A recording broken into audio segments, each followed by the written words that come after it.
politicsdoneright.com, publishers of How to Make America Utopia, Take Away the Economy from Those Who Rigged It, As I See It, Class Warfare, The Only Resort to Right-Wing Doom, It's Worth It, How to Talk to Your Right-Wing Relatives, Friends, and Neighbors, and other books written by Egberto Willis.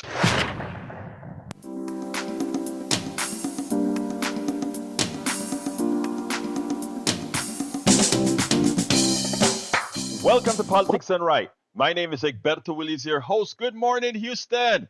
Good morning, Harris County. Good morning to the great state of Texas. Good morning to Northeast Texas, Southeast Texas, Northwest Louisiana, Southwest Louisiana, and to every nook and cranny receiving the signals from our 100,000 watts transmitters going into those magical boxes known as radios, aka the Howard Reynolds machines. Before we get started, folks, I want to remind that we're also reaching our international listeners via the magic of the internet, formerly known as the ARPANET, that was created by whom? We the people, but monetized by those huge oligarchs. But anyhow, we'll talk about some of that in a little bit. Before and without further ado, let's go to the geniuses in El Estudio, into the studio. How you doing, my brothers? And good morning, Egberto. It's Tuesday morning at the radio, and good morning to Bonn, Germany. Why not? Since we I can like get that. there through the internet. Yeah, why not, right? I know somebody in Germany is listening to us going, "What is this? Was ist das?" Very Oh. interesting. But stupid. Jack, you got some wisdom that ain't stupid this morning. What's going on, man? Oh, well, I'm playing off of Egberto's theme today. Yes, Ooh. yes. Good morning, Egberto. How are you? Good morning, my brother. Talk to me. Yes, the corporate CEOs are lining up to kiss Trump's ring because they smell profit. So get ready, America. That profit will be coming out of your purses and pocketbooks as the corporate elites chant, privatize the profits and socialize the costs. So get ready, citizens, to be shook down, fleeced, pickpocketed, cheated, robbed, looted, taxed, and then left for dead. That's adding insult onto injury. Left for dead. I love it. I love it. I love it. Anyway, we are going to have a great show, folks. And don't forget, numbers 281.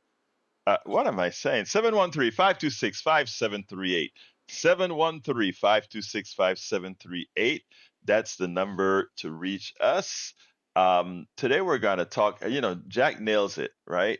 Let me get to my little cheat sheet here. The title of the show today is Spineless, Greedy CEOs Are Sucking Up to Trump.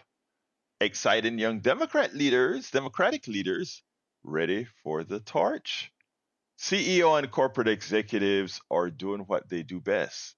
Make a dollar even if it means dealing with the traitor-in-chief. Democrats may be installing younger leadership, we hope. But for those of you who received my newsletter this morning, sorry for about 3 typos in the first 3 sentences. I'm reading it right now and I'm like, yeah, I know I was sleepy, but I thought I had my spell checker on. Evidently, well, the spell checker is fine. Just the plurality was wrong. Anyhow, I'll correct that in the system. Anyhow, today we're going to start, folks, with the spineless, greedy CEOs. And look, Robert Reich wrote a piece, and I want to kind of get into the piece and expand on the piece that Robert Reich was talking about. Okay? He called it, I stole the name from Robert Reich. He called it, Spineless, Greedy CEOs Are Lining Up to Lick Trump's Backside. I didn't want to put the backside in my title because, I wanted to keep it a little more G-rated as opposed to PG. At a time in American history when the most influential leaders of the U.S. need to stand up loudly and clearly for the rule of law, democracy, and decency, They're leading the charge in the opposite direction. Yes, those are the CEOs, but we never said CEOs were strong. We never said CEOs had a lot of steers. What CEOs are the masters of capitalism. They are the masters of the particular economic structure that we have that makes the few a lot of money. I repeat, it makes the few a lot of money. Anyone recall the time in the late summer of 2017 when prominent CEOs resigned from US President Donald Trump's business councils in protest at his defense of white nationalists who marched in Charlottesville after Trump called them very fine people? That's from Robert Reich. At the time, I thought America's CEOs might become a bulwark against Trump's extremism, but I was wrong. So says Robert Reich. Within months, the CEOs were seeking to get back into Trump's good graces. After the insurrection unleashed by Trump against the US Capitol on January 6, 2021, many CEOs announced they wouldn't be financing the campaigns of election deniers.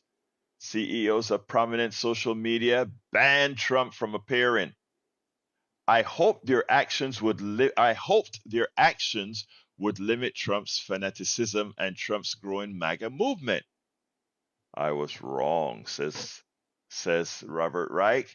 Within 2 years, the CEOs were financing the campaigns of election deniers. Within 3 years, prominent social media were allowing Trump to return to their platform and retell his lies. I digress. Yesterday, as I'm writing my show, my 3 o'clock show, I look on the screen and there was Trump giving a news conference. And it was deja vu all over again. And for my MAGA listeners, my brothers and sisters that are MAGA listening, I promise you, I do not suffer from the Trump derangement syndrome. I don't have TDS. Okay? What I have is whenever someone is overtly lying, that's one thing. When they're overtly lying to a group of journalists, and the journalists are just sitting down, taking this stuff in, and we know that the journalists know that he's lying, but they're allowing it to go over their airwaves unchallenged, and at the same time, in that regards, fool people into, well, if the journalists are there and they don't object to what he's saying, they don't correct what he's saying, they don't point out that he's a liar as he's saying it, then it is new food, it's new energy for MAGA because they don't know any better. For the average American citizen, they don't know any better. They're working, they're doing, taking care of their kids. Their job isn't to do what the journalist's job is to do. We have a fourth estate for a reason. We have journalism for a reason to keep all else in check. When you have politicians lying, they should be out there telling the American people Donald Trump is lying. And that didn't occur yesterday on his long, drawn out press conference. And I sat there listening, and my blood started boiling. And I'm like, it's not America's fault that this guy got reelected. Journalism, journalism, it's your fault because you give what he says plausibility with your dereliction of duty. Anyway, continuing with Robert Wright.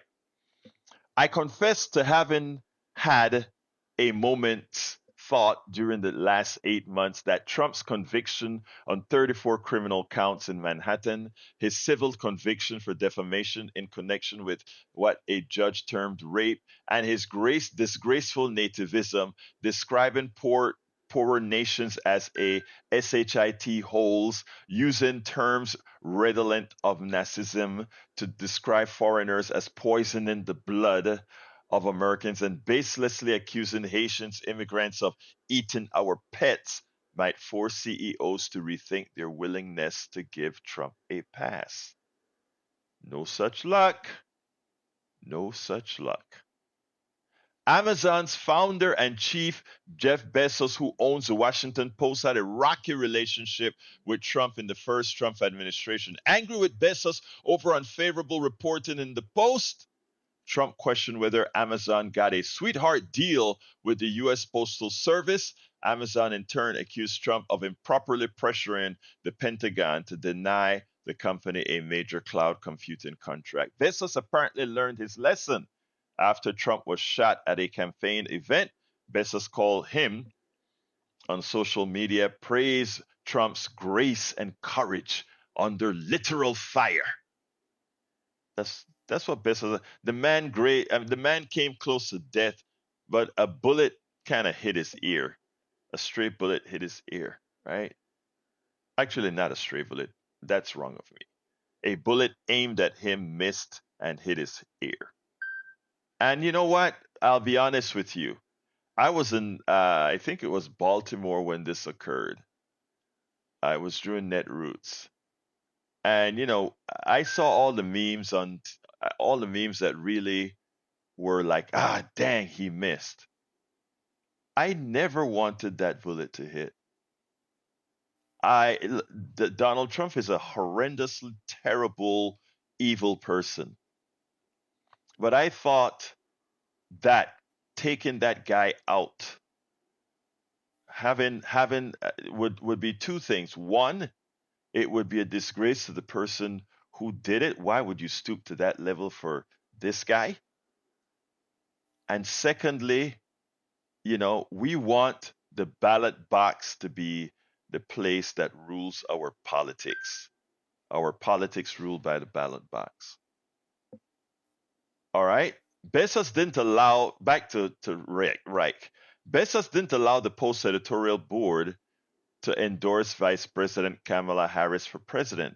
So the editorial board that is supposed to be independent, Bezos, as owner of the paper, says you cannot print that endorsement of Kamala Harris, saying that Kamala Harris was the better choice for the presidency.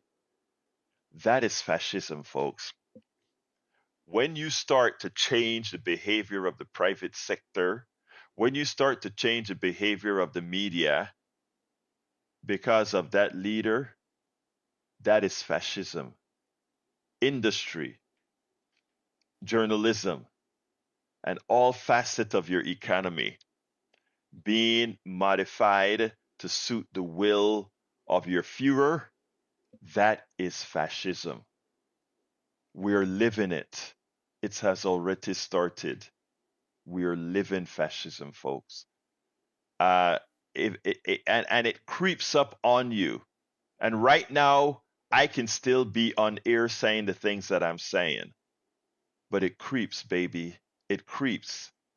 In the long run, I digress from the piece right now to point this out. I've been in conference calls and etc. about what's going to happen when the media or if the media eventually caves in, and then the independent media is pretty much forced out in many different ways. You don't have to be forced out by somebody coming to your station with a gun and arresting you. You can be forced out in the new media's way of using the internet by throttling. I've already noticed many of us progressive networks have actually been throttled on the internet. There are other ways to get at the independent media. So what we've been talking about is, how do we get around the throttling? How do we get throttling means that they don't allow your internet stream to get to all the places that it normally would get to.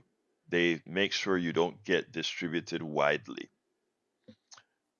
So what I'm telling every independent journalist right now, every independent media person, every average American citizen with a sphere of influence.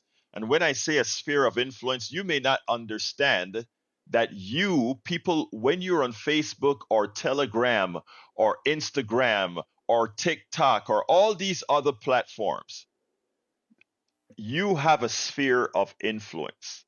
And if your sphere of influence starts to grow, you could be throttled by one of the billionaires who owns many of these different platforms. Bezos in the as Amazon, the guy who owns Google, the guy who owns Facebook, Zuckerberg, etc. Notice they are moseying up to Trump right now. What happens when Trump says, "Hey, there's this person on your platform that has a lot of reach that's been giving me a hard time." And they don't have to do anything. They don't have to say anything. They just have to, from the coding point of view, ensure that your commentary doesn't get to a whole lot of people or to a group of people. So one of the things that we're telling folks right now, build your mailing list, build your telephone list, build all different forms of communicating that you have right now, because they can get some, they can't get all of them all of the time. But the networking of thousands of small people with spheres of influence is what we will need to do to defeat fascism that is led by Trump and the billionaire CEOs. Note his administration is being run by billionaires before it has even started. They have started sucking up. Continuing with Mr. Reich. Not to be outdone in the groveling department, Meta's Facebook CEO Mark Zuckerberg got a dinner invitation at Mar-a-Lago. Meta is putting $1 million into Trump's inaugural fund. Of course, you know Bezos is as well from Amazon. It is an important time for the future of American innovation, Meta said in a statement. Mark was grateful for the invitation to join President Trump for dinner. Zuckerberg sought it. He sought it. It wasn't an invitation. He sought it. And the opportunity to meet with members of his team about the incoming administration.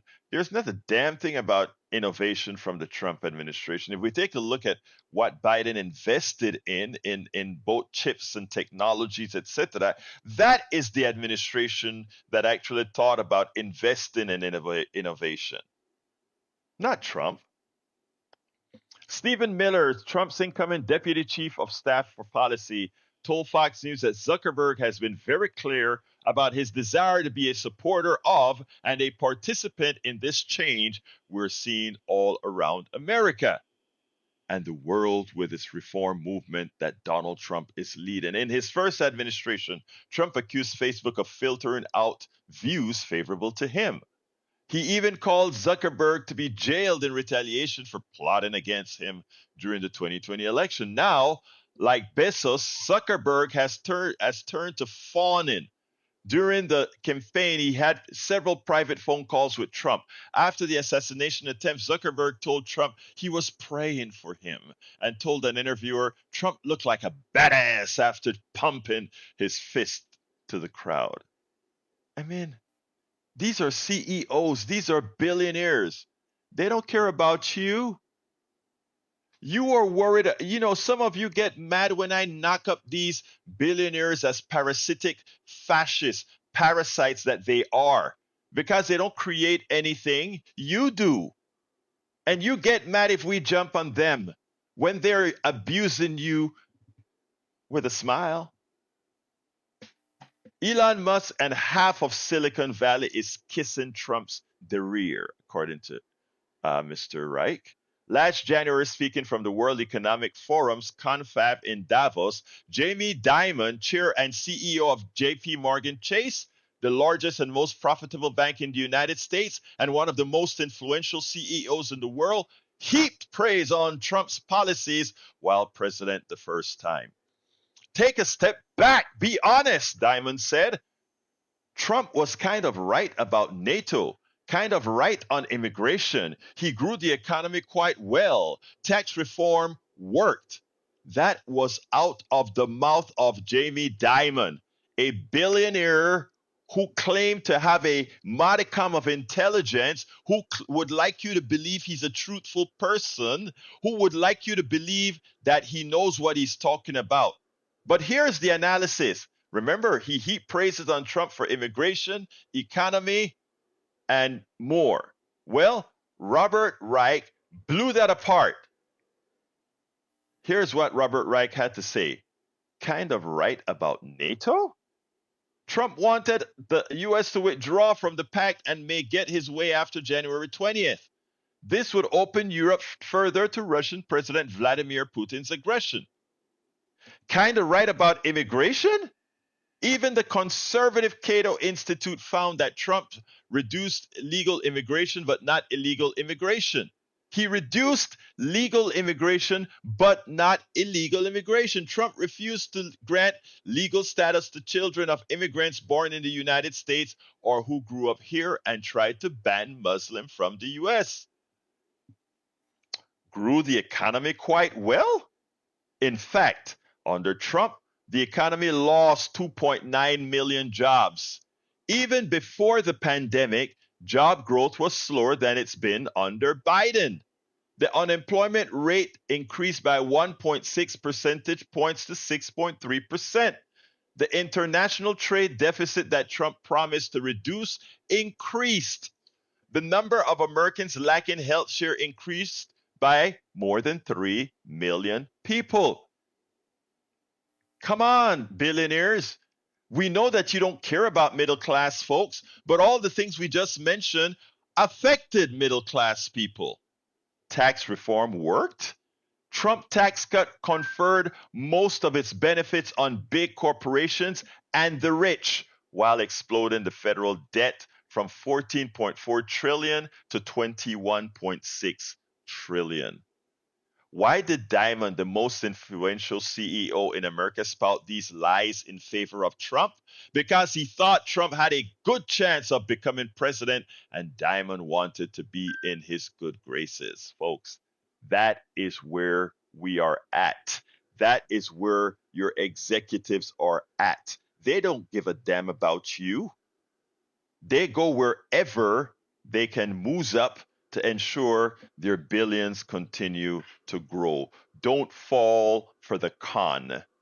And to those who take offense when I talk about the capitalist system being a system that simply create parasites that get rich while everybody else works, that is a mathematical formula. Every system, we learned back when I did engineering at the University of Texas, we were able to model systems, mechanical systems, electrical systems, and hydraulic systems. They all have the same functionality when you put them all together. And the same happens with capitalism versus other free enterprise, etc. They are all models, and you can all define the systems within the models and how it works. You can create a formula that governs that system, and the formula that governs the system called capitalism as practiced in the United States is a parasitic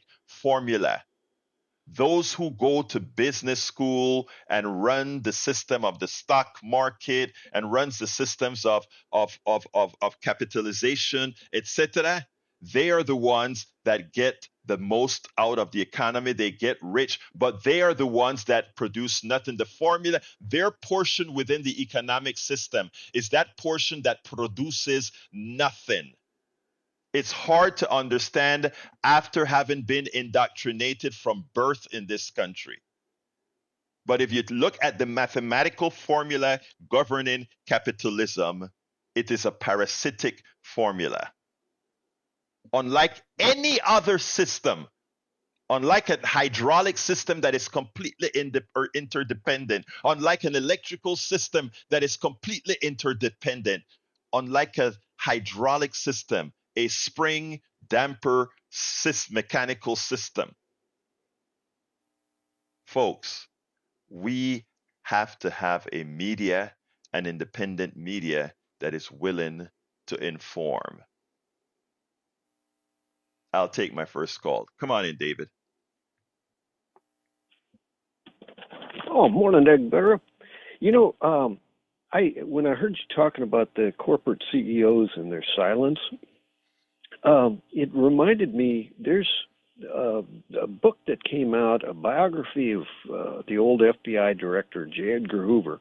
That book came out in the early 90s, and it described how Wall Street was being bought up by organized crime, and that J. Edgar Hoover knew it and really did nothing about it.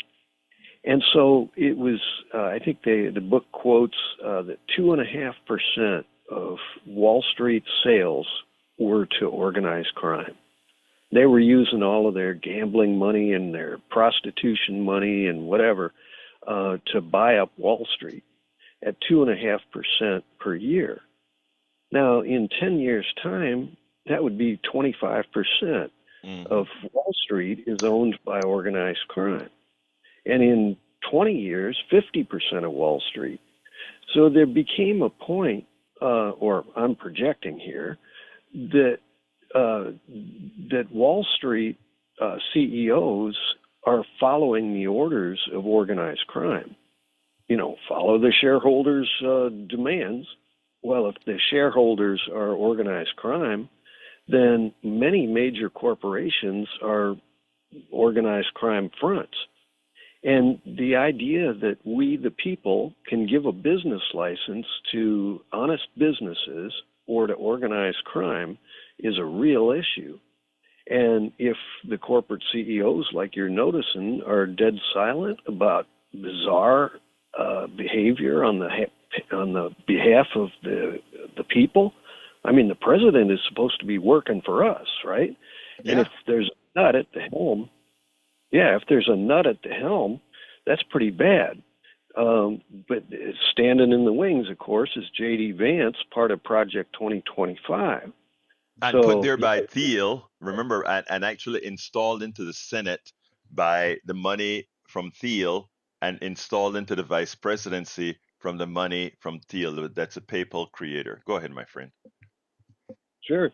Well, I was just going to say, you know, the big solution, I think, is a part of it is at the local level that we, the people, have a county clerk, and that county clerk puts together the business licenses in that county.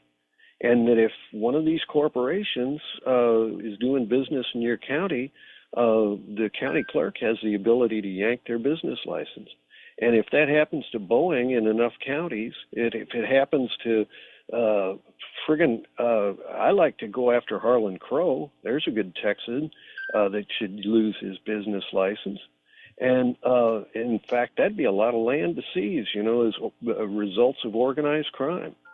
So, yeah, I mean, but this can happen in Pawtuxet. It can happen in the mountains. It could happen at the beach, you know. These crooked corporations that are dead silent with obeying the whims of a crook. I mean, what's a real conservative? A real conservative would protect their assets. And you go straight to 1776 kind of writings. They did not want to be colonies. And a corporation is basically making colonies out of big parts of America. You know, it's sucking all of the, gas station down the corner, the Quickie Mart. All of these are corporate owned. And every month, all of that money that gets spent at that grocery store or at that gas station gets sucked out of town. So the towns have been going dry for, over a century. And, the idea that the business license is a linchpin. I'm glad that you said there's something that you said that is extremely important. And I heard it. I don't remember who I heard mention it. It's like our government, our federal government is going to be a fully fascist federal government the way things are going right now. If you take a look, all the billionaires are the ones getting important positions right now, and all the other billionaires not in the government are sucking up to Donald Trump. Here's the other thing: you just spoke about doing things locally. that is the advice that a lot of folks are starting to give, and that is to start taking over local control. And believe it or not, that is how the fascists have done it. When they started to take over the school boards, they started to take over these things on the local level. They built a repertoire, and ultimately they got enough people not to get 50% of the country, David, but to get enough of the country to win an election in a country that doesn't really have a democracy. But hey, David, I got a lot of calls I got to handle, so No problem. I appreciate your input, my brother. You have a wonderful rest of your day. Yeah, same to you. And just a local idea, maybe you got a county town square kind of thing, make a little Santa's workshop. There you Grandpa go. teaches kids how to Hey, make toys. you And nailed it. We are let all the David, we are all in. We all have to, this has to be a participative democracy. We all are going to have to dig us out of the hole we have allowed ourselves to be to be thrown into. But thank you, Brother David. Let's go to Ray. local. Brother Ray, come on in, sir. Yeah, brother Egberto, top of the morning to you. Happy Tuesday, and I wanted to say I definitely appreciated what how Jack opened up. I gave him a shout out when he had put me in the queue. I said George Carlin would have been proud of that monologue, I believe. Yes, he would. And, and also, while you were talking about corporations, falling at the knees of, the one, King Trump, as, he would, quietly like to be referred to, or Führer Trump, it was very unfortunate and sad news when I heard, and actually before UX put out the clip with you and Mayor Mondale, I was shocked and really saddened. And I also want to speak out to one of my other PDR brothers, Brother Johnny.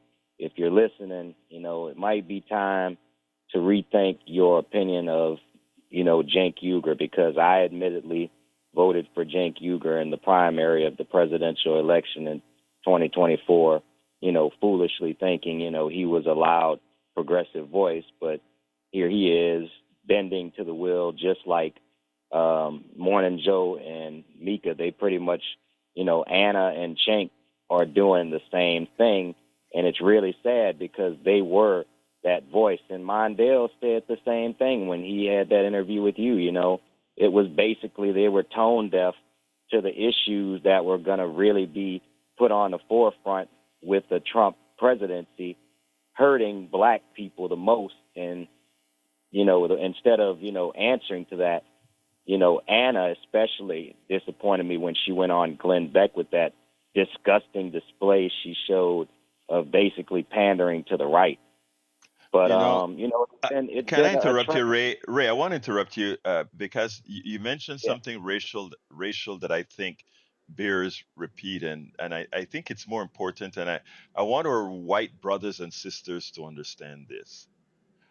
There is a certain fear when you know that the Führer that's in office now has the business community kowtowing to him, the religious community kowtowing to him, and you also are able to see the appointments that he's made, and you sit back and knowing this guy is definitely anti you, there's a certain fear. Whereas some people can plausibly say, well, we'll just live through this 4 years and, so we'll kowtow to him for 4 years, etc.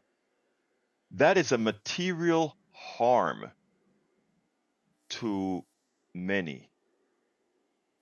And your empathy, I would urge, I had this discussion with the leader of a big alliance recently when in effect one of the advice that he was given is it was how can we really just go ahead and placate And I had to explain to him, is there a whole group of people right now that are scared to death because they feel now that there is an administration that sanctions police brutality. And I am not a race baiter. I am not any of those things. I mean, like I said, my family is a very blended family.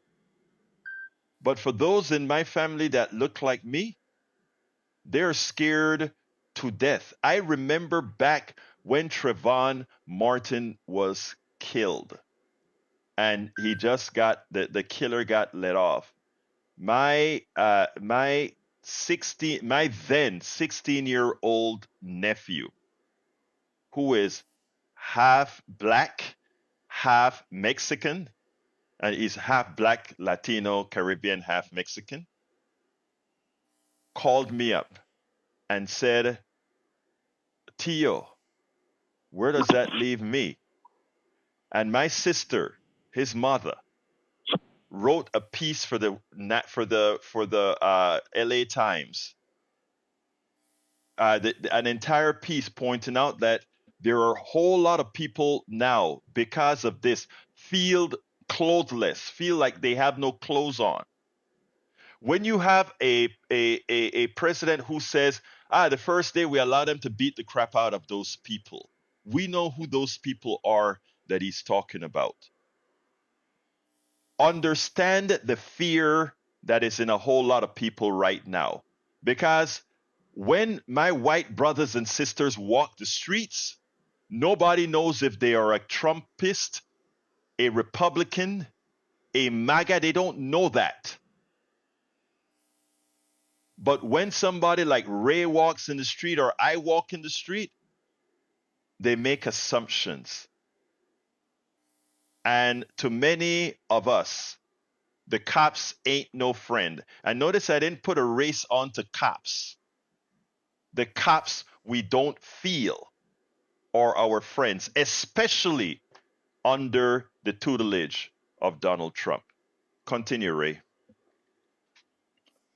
You hit the nail on the head. I mean, basically, every time I speak, as I say, violently, like yesterday, I speak from a place, like you said, of fear. I really feel like I'm like every time I see, Eric Hayes say what he said, whether I'm talking about an economic issue or a social justice issue or a criminal justice issue, he's very tone deaf, and it's like he speaks from a place of white privilege. Let's just be honest, and you allow people like him to have a platform. Of course, that's his freedom of speech. But I sit here and say, yeah, you have freedom of speech, but I'm not gonna allow you to let your freedom of speech literally, put a damper on what I am trying to do. Basically, you're going to keep your freedom of speech, but I'm put in a place where I feel attacked all the time. And that's what Mondale Robertson. I feel when America voted for Trump, that was a personal attack to me. I felt like my whole generation, my whole race was attacked. And when people like Eric Hayes says the things he says, well, I'm going to see you, Eric Hayes. We're going to fight it out. Not physically with fists, but we're going to fight, because you're going to hear what I got to say. There'll be a time for that. But, Brother John, think twice about he's not the progressive we thought he is. Bray, thank you very much. And by the way, I need to salute the folks in the chat. Clay Cooley says, enjoying the entertainment, wants to be added to my Discord. We'll do that, sir. Let's see. We also have Eric Hayes is in the chat. Mark Ali Curtis is in the chat. Eric, I want to say one last thing. When you support Trump, you promote violence. Period. End of story. That's all I got to say to you. Thank you, brother. Glenn Ryan is in the chat. Melanie Keelan from Barcelona, Spain is in the chat. Mark Kelly Curtis is in the chat. Thank you guys for the vivid conversation in the chat. Okay, we have a lady on. Let's go to Melissa. Come on, Melissa. Grand Rising, everyone. Grand Rising, Houston. I just wanted to give a quick word out here in these streets. the ACP program for AT&T. I think Xfinity's still trying to hold on to something, but the Congress, your Texas representatives, just got rid of the ACP program.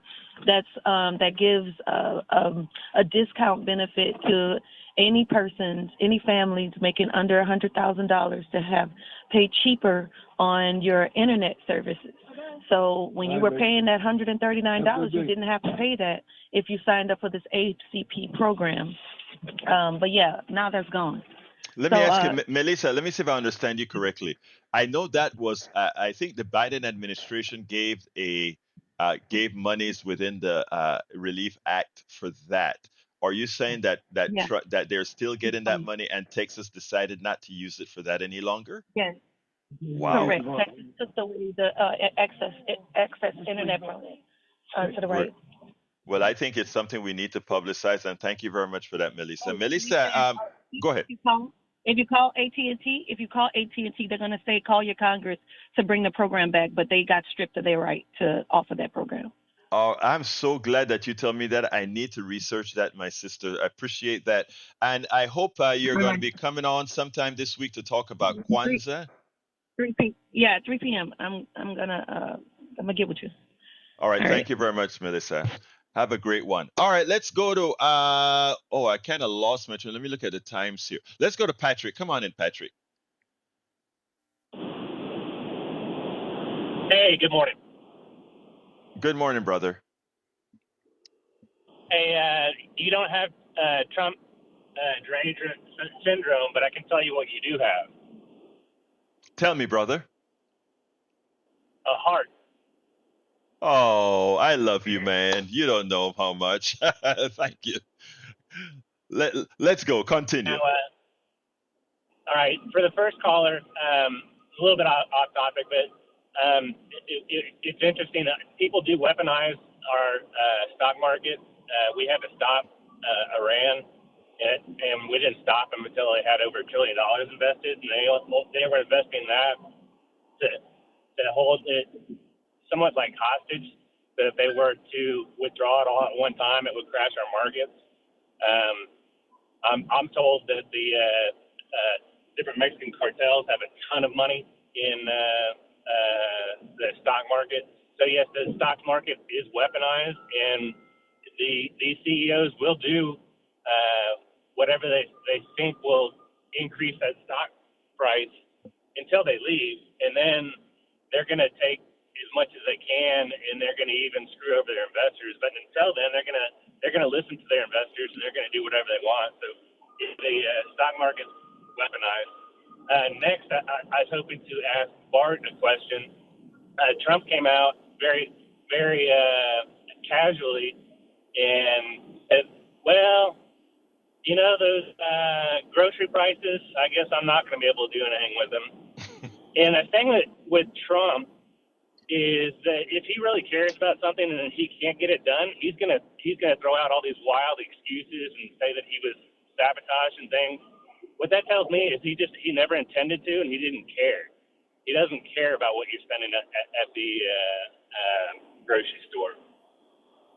He probably do something, but it's important for everybody to understand and learn right now that there's about 3% of the population in our country that dictate prices. It has nothing to do with government, it has nothing to do with you or me, and it has nothing to do with the way we vote. They set a price based on how badly they think they can squeeze. That's the system that we have. It's called capitalism. That's called capitalism. Yeah, so when you're voting for a president over grocery prices, you're a fool. All right. Thank you very much, Patrick. I have my lines are filled up and I got to get moving. So thank you, my brother. I'll see you at 3. Let's go to Bruce. Come on in, Bruce. Yeah, good morning, Alberto. I want to speak about corporations. When the country was founded, there weren't major corporations. There were small companies, silversmiths, horseshoers, farmers, etc.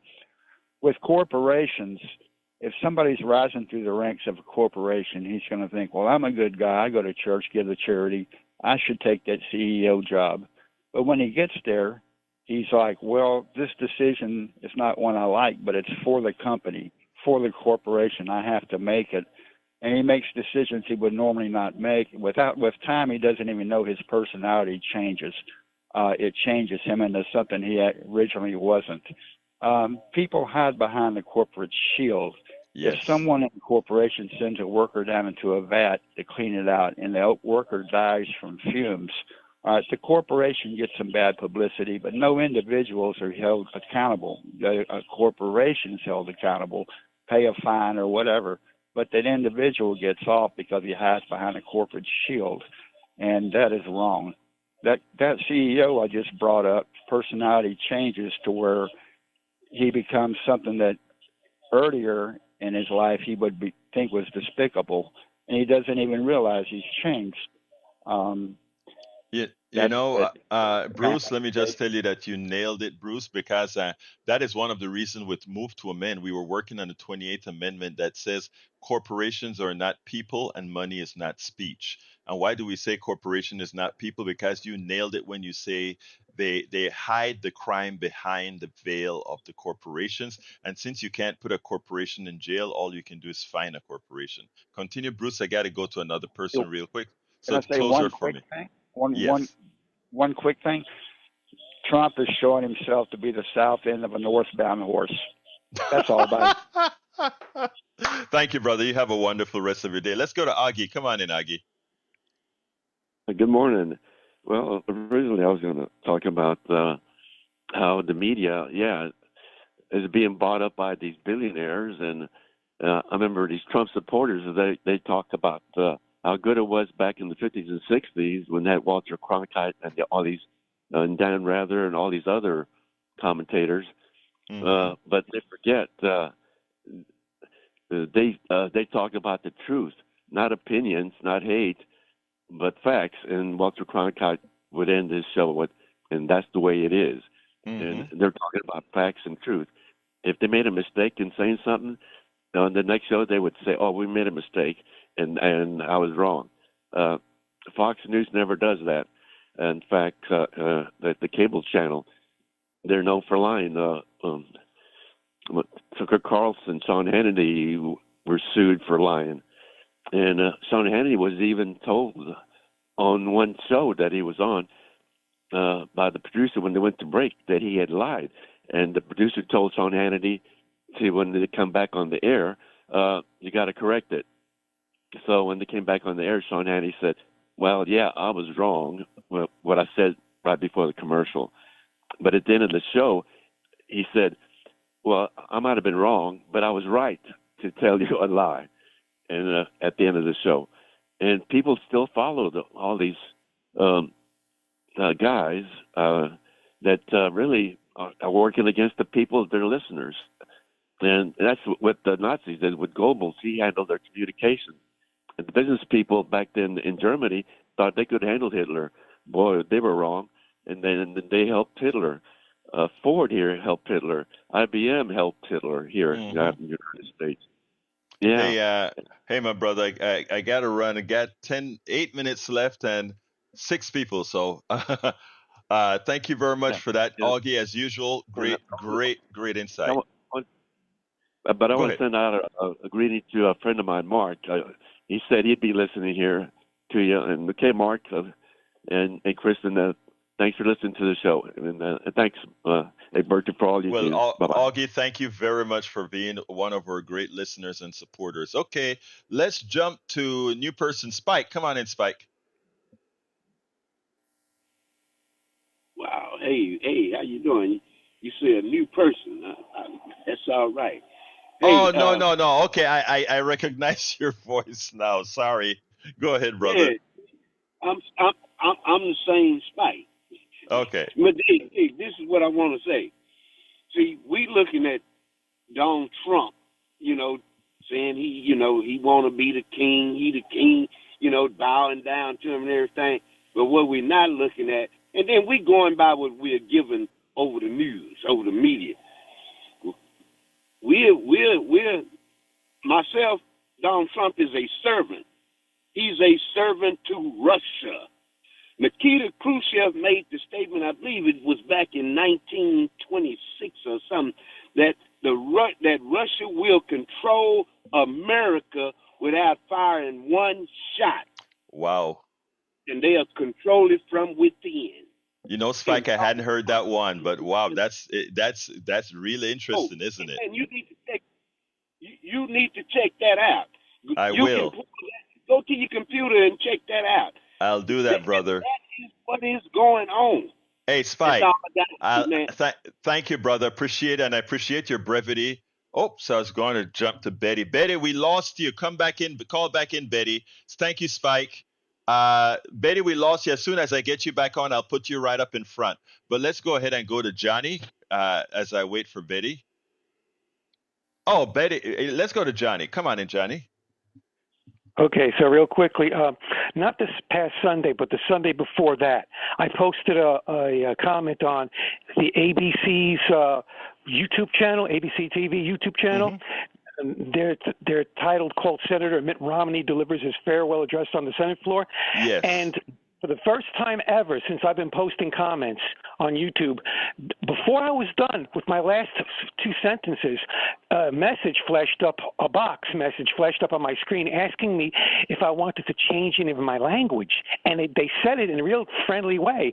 And they had some of my note printed right there in the box, but it wasn't anywhere near offensive. The most offensive thing I had in there was I called Ted Cruz a pussy. Because Romney was a hypocrite, and no better than that pussy Ted Cruz. So I posted it anyway. I declined. I ignored the box and I hit enter, and the message went through as far as I know. But I don't know if it's still there. So that'd be interesting for me to go back and look and see if it's still there. Well, let me tell you what can happen there. What they're warning you about is they're saying maybe you could get a community hit. A community hit is when a whole lot of folks go ahead and hit your comment, and you have organizations that's what they do on Face. They try to diminish your thing, or they try to get you a strike, or they do all that kind of trickery on YouTube. So it could easily be discarded. But hey, Johnny, I'm sorry I messed up on time today. I got to get three people in 3 minutes. So thank you, my brother. Okay, just real quickly, the jury is still out on Cenk Uygur. All right, have a good one. I'll let you and Ray fight that out. Let's go to Betty. Come on in, Betty. Real quick, Good morning, Alberto. I'm on a ramble. What I stood for, my reputation, my love, my all, is kind of empty. Going to be the next 4 years, but I'm not going to be a barfly. Yes. People, you are not PG. That means pregnant. And the people on the school board now, they are Harper Valley PTA now. Anyway, we need to bring it home. You cannot live other lives for them. Love you, Alberto. Love you too, Betty. Thank you very much. Let's go to Brother Derek. Come on in, Derek. Hey, good morning. I'm gonna say this, Alberto, and I want everybody to think about this. Look, I heard Ray this morning, and I'm hearing a lot from a bunch of Spanish brothers and sisters. Look, let me tell y'all something. Y'all do not fear Trump. Bob Marley said it correctly. The biggest man you ever did see was just a baby at one time. And I want to say to the Spanish people, look here, tell them, send me back. Because if you do that, just remember, you educated me. You gave me some of the best knowledge that I can go back and build a reality for myself and my people. And I'm going to make sure I remember my friends, and I'm going to make sure I remember my enemies. You go back and build a bigger reality than what the United States have given to you. Thanks, Alberto. Okay, Derek, I want to stop here a minute for because I had this conversation with a whole lot of folks that are originally from Mexico who actually had friends, Mexican friends that voted for Trump, and I want to let you know. Okay, first of all, just like you and I don't want everybody to categorize us based or stereotype us, let's make sure not to stereotype Latinos, but specifically our Mexican brothers and sisters and Cuban brothers and sisters, because a lot of them, in fact, in many areas, most of them did the right thing. So I just want us to remember in building our bridges that we have to work together on all this stuff, and don't let the media. And this is for you, my brother Derek. The media is a very big divider. Let's not allow them to do that because they are going to put Of people course in. they are. Say that again, sir. I say, of course they are. Right. Okay. So thank you, Yes, sir. brother. You're absolutely right. Thank you, brother. I got to jump to Brian. He only gets about 45 seconds. Come on in, Brian. Good morning, everyone. It's real foggy outside, so be careful driving. Now, what your media is not going to tell you is Biden decided to sell off the remainder of the border wall. Did you hear about that? Yeah, Eric Hayes in our chat has been talking a whole lot about that. It seems like that's yet another right wing thing that's out there. You know what I really hope? I really hope at some time the hysteria that the right wing media does to people like you and Eric would cease. I really hope at Okay, some now, point that'll happen. I only had But go ahead, 45 seconds. I only had continue. 45 seconds, right? So you Go took ahead, up go ahead, go, took go, up go, most go, of the go. time. Okay, yeah. Now, there's somebody listening to this program that was quite happy that a man was shot and killed because he was the CEO of a healthcare company.